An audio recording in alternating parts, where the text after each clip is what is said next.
কাউকে মন্দ উপনামে ডেকো না, মন্দ উপনামে ডেকো না, মানে কাউকে একটা বিশেষ নাম দিও না, তার নামটা সুন্দরভাবে ডাকো।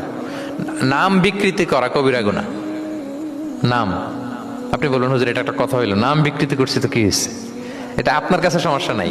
ধরেন যে ওই লোকের নাম আব্দুল্লাহ, আপনার কাছে আব্দুল্লাহ এটা সিম্পল, ধুর আব্দুল্লাহ একটা কিছু হইলো, কিন্তু যার নাম আব্দুল্লাহ তার কাছে এটা অনেক দামি। তার কাছে কি? কারণ এটা তার পরিচয় বহন করে।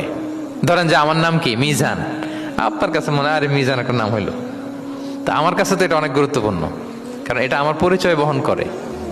এই নামে মানুষ আমাকে ডাকে, ফলে এটা আমার খুব আদরের, আমার কাছে বড্ড যত্নের, দরদের নামটা। আপনার কাছে নাও হইতে পারে। মানুষ প্রত্যেকে তার নিজের নামকে খুব পছন্দ করে। দেখবেন যে মানুষ কাগজ পেলে নিজের নামটা লেখে, সিগনেচার দেয় একটা, দেখবেন দেয়।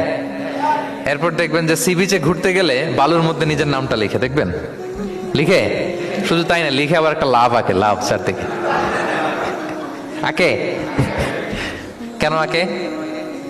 কারণ এই নামটা সে পছন্দ করে অনেক, এটা তার কাছে গুরুত্বপূর্ণ, আপনার কাছে নাও হতে পারে। এজন্য প্রত্যেকের নামটা তার কাছে খুব আদরের, যত্নের। তার নামটা আপনি সুন্দরভাবে বলবেন। নাম আপনি বিকৃত করতে পারবেন না। এটা কি গুনাহ? সগীরা, কবিরা গুনাহ।